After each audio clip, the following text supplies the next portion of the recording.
On behalf of the General Assembly, I have the honor to welcome His All right, Excellency. we're going to bring you straight to the UN, where President Joseph Biden is about to address Jr., the General Assembly. President of the United States Stephen. of America.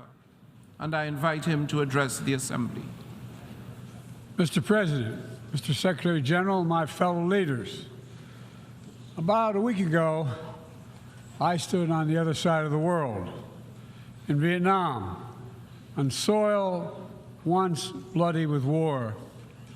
And I met a small group of veterans, Americans and Vietnamese, who witnessed, and I watched the exchange of personal artifacts from that war, identification cards and a diary. It was deeply moving to see the reaction of the Vietnamese and American soldiers. Culmination of 50 years of hard work on both sides to address the painful legacies of war and to choose to work together toward peace and a better future. Nothing about that journey was inevitable. For decades, it would have been unthinkable for an American president to stand in Hanoi alongside a Vietnamese leader and announce a mutual commitment to the highest level of country's partnership. But it's a powerful reminder that our history need not dictate our future. With the concerted leadership and careful effort, adversaries can become partners. Overwhelming challenges can be resolved, and deep wounds can heal. So let us never forget that. When we choose to stand together and recognize the common hopes that bind all humanity, we hold our hands the power to bend that arc of history. My fellow leaders, we gather once more at an inflection point in world history, with the eyes of the world upon all of you, all of us. As President of the United States, I understand the duty my country has to lead in this critical moment, to work with countries in every region, linking them in common cause, to join together with partners who share a common vision of the future of the world, where our children do not go hungry and everyone has access to quality health care, where workers are empowered and our environment is protected, where entrepreneurs and innovators everywhere can access opportunity everywhere, where conflicts are resolved peacefully and countries can chart their own course. The United States seeks a more secure, more prosperous, more equitable world for all people, because we know our future is bound to yours. Let me repeat that again. We know our future is bound to yours. And no nation can meet the challenges of today alone. The generations that preceded us organized this body, the United Nations, and built international financial institutions and multilateral and regional bodies to help take on the challenges of their time. It wasn't always perfect. But working together, the world made some remarkable and undeniable progress that improved the lives of all people. We avoided the renewal of global conflict while lifting more than 1 billion people out of extreme poverty. We together expanded access to education for millions of children. We saved tens of millions of lives that would have otherwise been lost to preventable and treatable diseases like measles, malaria, tuberculosis. HIV/AIDS infections and deaths plummeted, in no small part because of PEPFAR's work in more than 55 countries, saving more than 25 million lives. It's a profound testament to what we can achieve when we act together, when we take on tough challenges, and an admonition for all of us to urgently accelerate our progress so that no one's left behind, because too many people are being left behind. The institutions we built together at the end of the Second World War are an enduring bedrock of our progress, and the United States is committed to sustaining them. And this year, we're proud to rejoin UNESCO. We also recognize that to meet the new challenges of our decades-old institutions and approaches, they must be updated to keep peace with the world. We have to bring in more leadership and capability that exists everywhere, especially from regions that had not always been fully included. We have to grapple with the challenges that are more connected and more complex. And we have to make sure we're delivering for people everywhere, not just somewhere, everywhere. Simply put, the 21st century results are badly needed. They're needed to move us along. That starts with the United Nations, starts right here in this room. In my address to this body last year, I announced the United States will support expanding the Security Council, increasing the number of permanent and non-permanent members. The United States has undertaken serious consultation with many member states and will continue to do our part to push more reform efforts forward, look for points of common ground, and make progress in the year ahead. We need to be able to break the gridlock that too often stymies progress and blocks consensus on the Council. We need more voices, more perspectives at the table. The United Nations must continue to preserve peace, prevent conflict, and alleviate human suffering. And we embrace nations stepping up to lead in new ways and to seek new breakthroughs on hard issues. For example, on Haiti, the Caribbean community is facilitating a dialogue among Haitian society. I thank President Ruto of Kenya for his willingness to serve as the lead nation of a UN-backed security support mission. I call on the Security Council to authorize this mission now. The people of Haiti cannot wait much longer.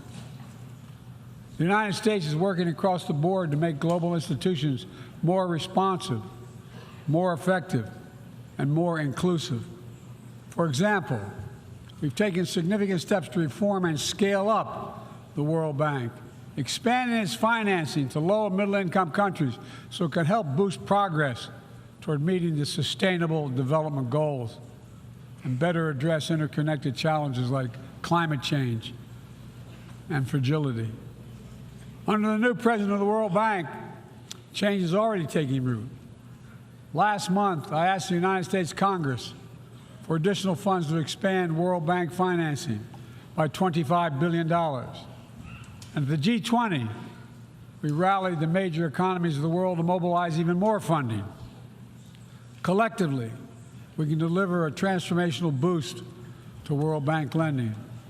And because the multilateral development banks are among the best tools we have for mobilizing transparent, high-quality investment in developing countries, reforming these institutions can be a game changer.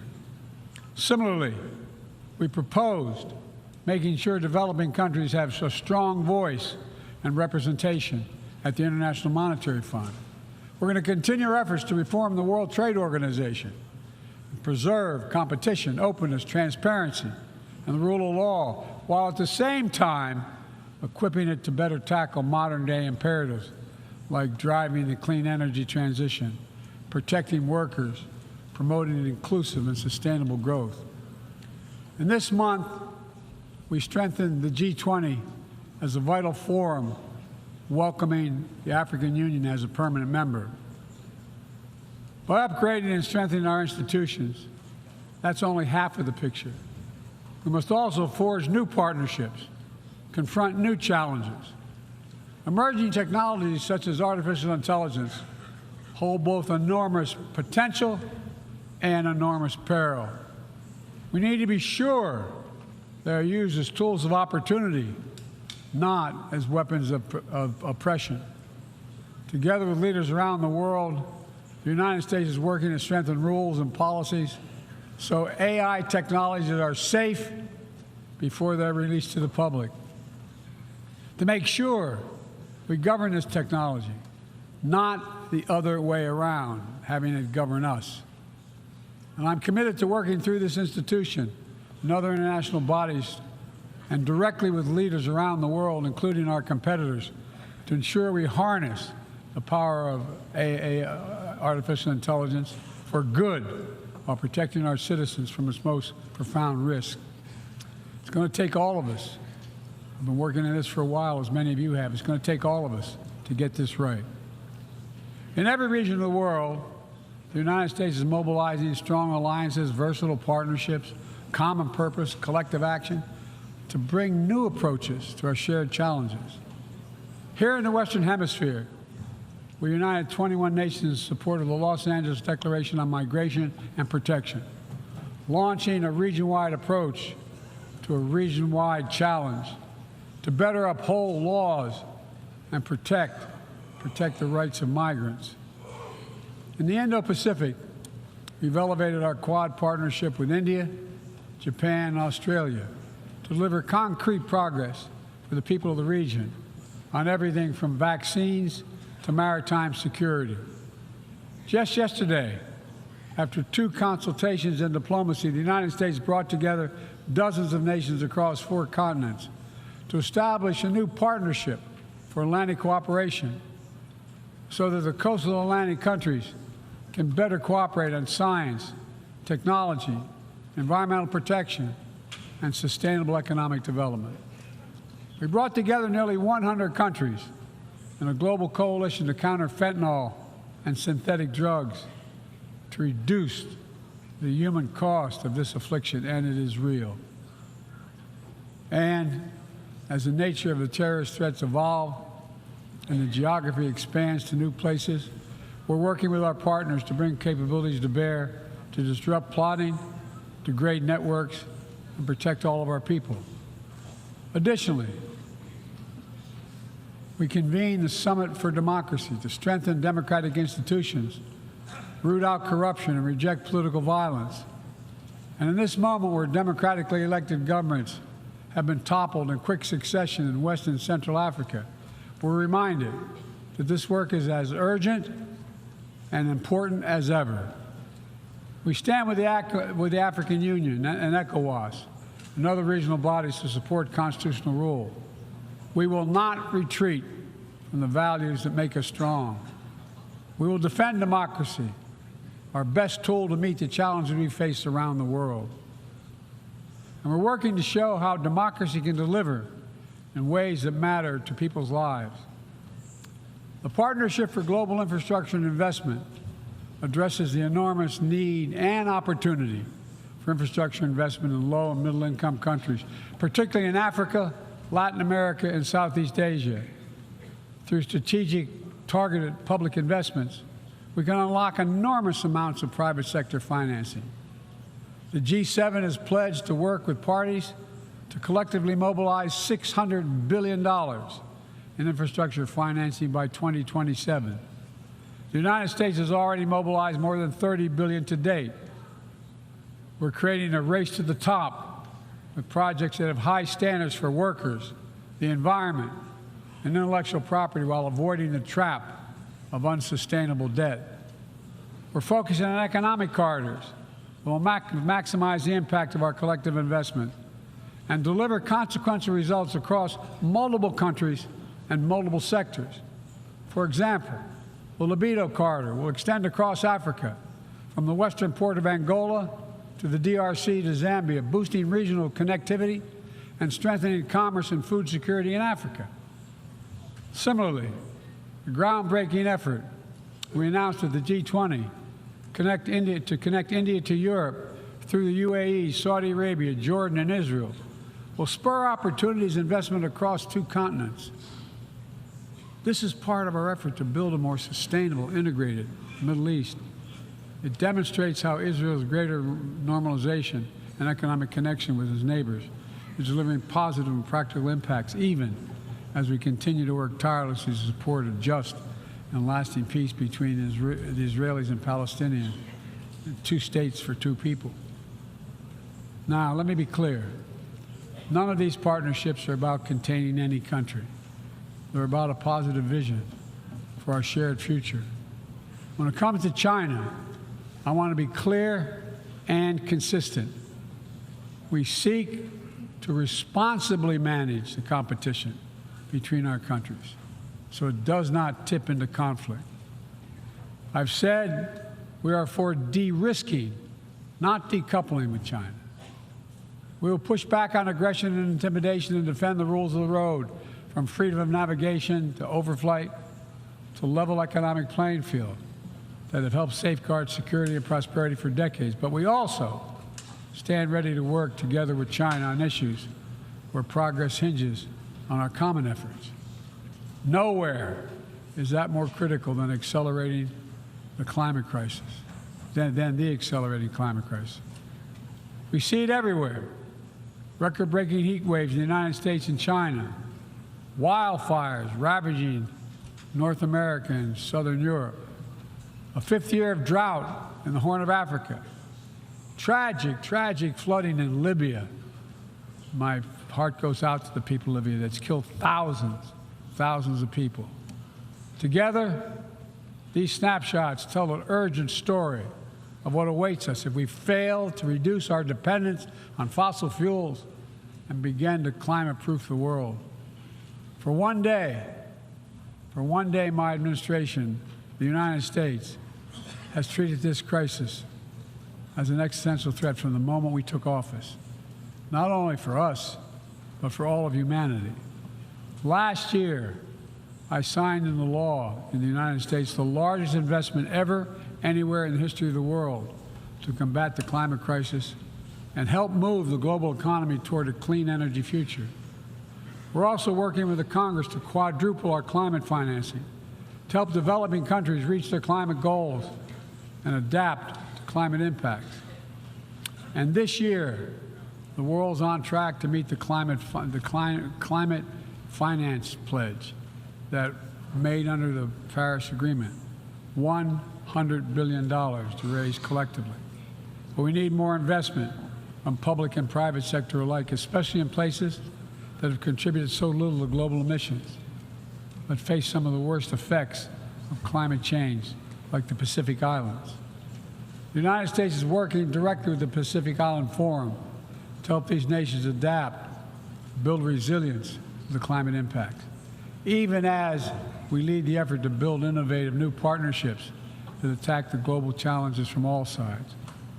From the First Movers Coalition, which is mobilizing billions of private sector community and the private sector commitments, to creating a market demand for green products in carbon-intense sectors like concrete, shipping, aviation, and trucking, to the Agricultural Innovation Mission for Climate, which is bringing farmers into the climate solution and making our food supply more resilient to climate shocks, and the Global Methane Pledge, now endorsed by more than 150 countries, which expands our focus beyond our carbon emission targets to reduce the potential greenhouse gases in our atmosphere by 30% in this decade. It's all within our capacity. We need to bring the same commitment and urgency and ambition as we work together to meet the Sustainable Development Goals of 2030. These goals were adopted at the United Nations in 2015 as a roadmap for improving lives around the world. But the hard truth is, for decades of progress, the world has lost ground these past years in the wake of COVID-19, conflicts, and other crises. The United States is committing to doing its part to get us back on track. All told, in the first 2 years of my administration, the United States has invested more than $100 billion to drive development progress in bolstering food security, expanding access to education worldwide, strengthening healthcare systems, and fighting disease. And we've helped mobilize billions more in the private sector investments. But to accelerate our forward progress on the Sustainable Development Goals, we all have to do more. We need to build new partnerships that change the way we tackle this challenge, to unlock trillions of additional financing for development, drawing on all sources. We need to fill the gaps and address the failures of our existing system exposed by the pandemic. We need to ensure that women and girls benefit fully from our progress. We must also do more to grapple with the debt that holds back so many low and middle-income countries. When nations are forced to service unsustainable debt payments over the needs of their own people, it makes it harder for them to invest in their own futures. And as we work together to recover from global shocks, the United States will also continue to be the largest single country donor of humanitarian assistance at this moment of unparalleled need in the world.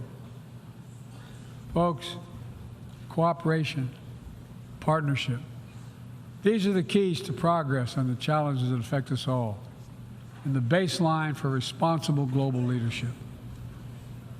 We don't need to agree on everything to keep moving forward on issues like arms control, a cornerstone of international security. After more than 50 years of progress under the Non-Proliferation Treaty, Russia is shredding long-standing arms control agreements, including announcing the suspension of the New START and withdrawing from the Conventional Forces in Europe Treaty. I view it as irresponsible and makes the entire world less safe. The United States is going to continue to pursue good faith efforts to reduce the threat of weapons of mass destruction and lead by example, no matter what else is happening in the world. This year, we safely destroyed at least the last chemical munitions in the U.S. stockpile, fulfilling our commitment toward a world free of chemical weapons. And we condemn the DPRK's continued violation of UN Security Council resolutions, but we are committed to diplomacy that will bring about the denuclearization of the Korean Peninsula. We're working with our partners to address Iran's destabilizing activities that threaten regional and global security, and remain steadfast in our commitment that Iran must never acquire a nuclear weapon. Now, even as we evolve our institutions and drive creative new partnerships, let me be clear. Certain principles of our international system are sacrosanct. Sovereignty, territorial integrity, human rights.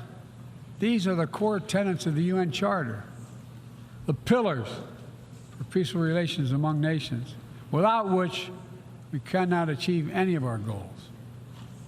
That has not changed, and that must not change. Yet, for the second year in a row, this gathering, dedicated to peaceful resolution of conflicts, is darkened by the shadow of war. An illegal war of conquest brought without provocation by Russia against its neighbor Ukraine.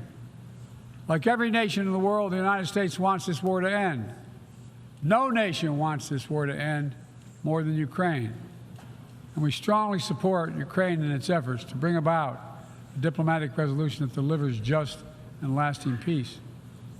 But Russia alone bears responsibility for this war. Russia alone has the power to end this war immediately. And it's Russia alone that stands in the way of peace, because Russia's price for peace is Ukraine's capitulation, Ukraine's territory, and Ukraine's children. Russia believes that the world will grow weary and allow it to brutalize Ukraine without consequence. But I ask you this: if we abandon the core principles of the United States to appease an aggressor, can any member state in this body feel confident that they are protected? If we allow Ukraine to be carved up, is the independence of any nation secure? I'd respectfully suggest the answer is no. We have to stand up to this naked aggression today and deter other would-be aggressors tomorrow. That's why the United States, together with our allies and partners around the world, will continue to stand with the brave people of Ukraine as they defend their sovereignty and territorial integrity and their freedom.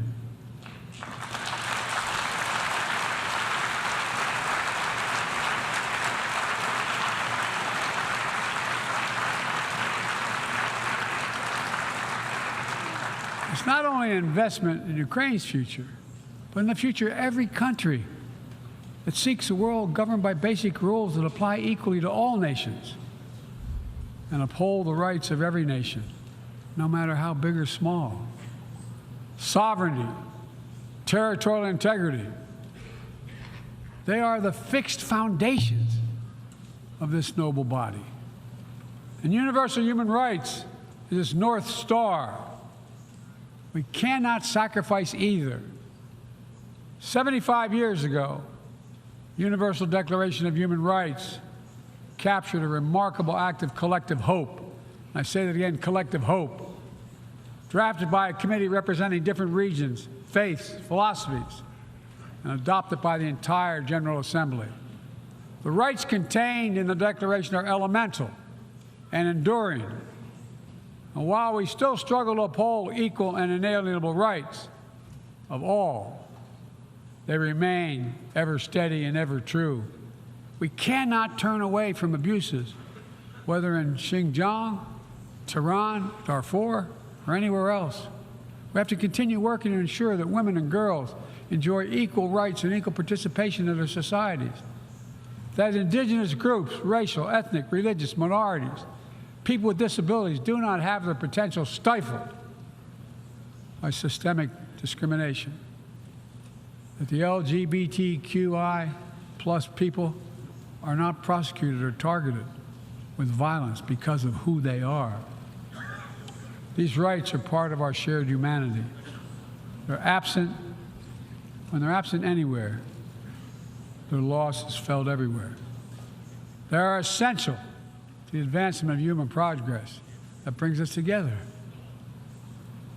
My fellow leaders, let me close with this. At this inflection point in history, we're going to be judged by whether or not we live up to the promises we made to ourselves, to each other, to the most vulnerable, and to all those who will inherit the world we create, because that's what we're doing. Will we find within ourselves the courage to do what must be done, to preserve the planet, to protect human dignity, to provide opportunity for people everywhere, and to defend the tenets of the United Nations? There can only be one answer to that question. We must, and we will. The road ahead is long and difficult, but if we persevere and prevail, if we keep the faith in ourselves and show what's possible, let's do this work together. Let's deliver progress for everyone. Let's bend the arc of history for the good of the world, because it's in our power to do it. Thank you for listening. You're kind.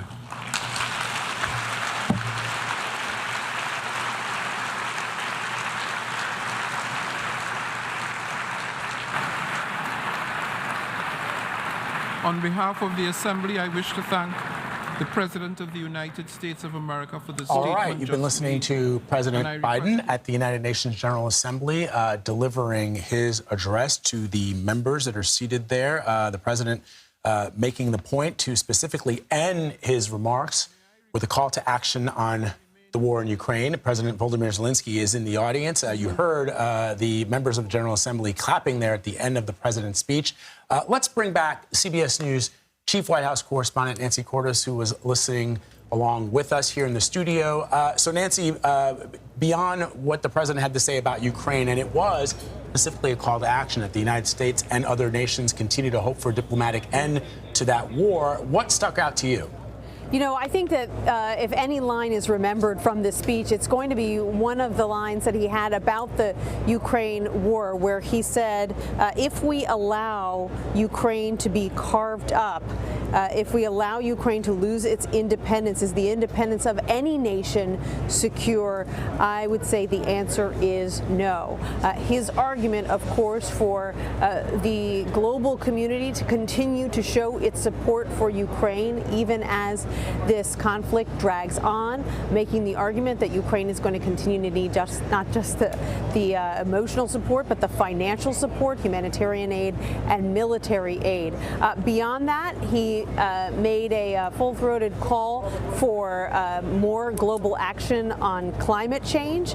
He said, here's what awaits us if we fail to climate-proof the world. And he went through a series of recent climate catastrophes and argued that we would only see more of them. And then when it came to China, very interesting, he said, I want to be clear, we seek to responsibly manage our relationship with China so that it doesn't tip into conflict. He said he doesn't want to contain China. He said all of these alliances and partnerships that he listed are not an attempt to bully China or encircle China in any way, but simply to make the case that he wants to push for a more responsible relationship with that global superpower. Yeah, I thought it was interesting, too, that he went sort of a step further and said, you know, we don't want to risk decoupling.